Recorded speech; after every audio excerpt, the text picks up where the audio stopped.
All four mayoral candidates who qualified for the ballot sat down with Arizona 360. We'll share those interviews in the coming weeks, starting with Democrat Regina Romero, the first Latina elected to City Council, who has represented Ward 1 since 2007. Tell me what you think is the biggest issue facing the city of Tucson. I think it's climate. We live in a beautiful desert city, and climate change is happening throughout our world, and it's no different in Tucson. I think that one of the most important things we could do is put together a climate action plan and start acting boldly immediately.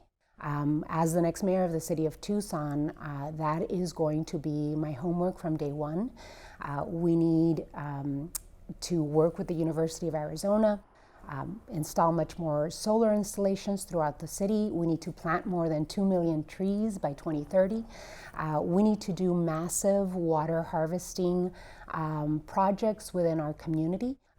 A sustainable, reliable, affordable, and electric bus system. And we need to take a look at climate as a public health issue as well. We are seeing more and more deaths in Arizona caused by heat-related illnesses. I have a whole list of important things we need to accomplish as a community, but first and foremost, we need to make sure that the city of Tucson is a sustainable city in our desert.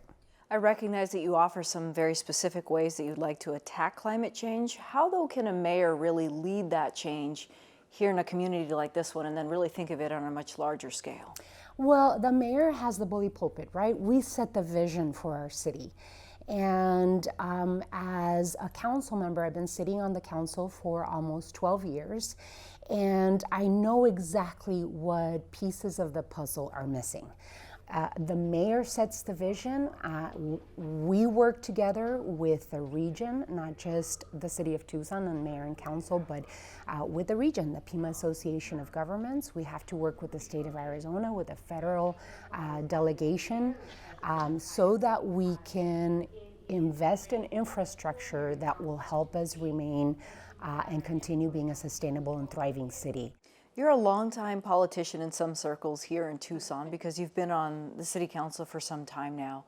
What do you say to your opponents who are saying you don't quite have the other set of skills that are needed to lead a city that is growing, as many of you claim that it is? I would say actually my time on the council, and even before I got elected more than 11 years ago, I've been a community activist. I've been a public servant all of my life, and I could have decided to do something completely different when I graduated from the University of Arizona.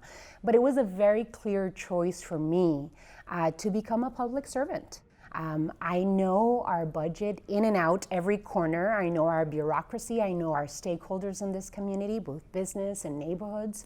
I think it's actually a plus. I can take the wheel from Mayor Rothschild from day one and lead us into the prosperous, vibrant city that we are and that we need to move forward with. If you're elected mayor, sanctuary cities could be a topic that you'll have to face. What are your thoughts on that matter?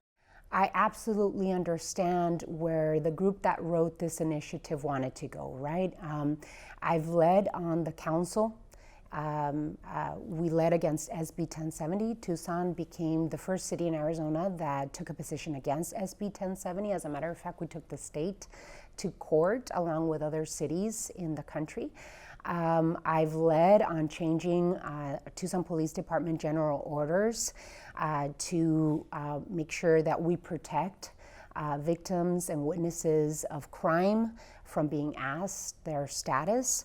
And so it's with great pain that I cannot support that initiative because there are threats from the state legislature in terms of pulling our state shared revenue from the city of Tucson if that initiative passes. We receive approximately $130 million a year in state shared revenue, money that Tucsonans send to the state that the state can confiscate. And so I cannot put our city at financial risk. I cannot do that. Okay, thank you, Regina.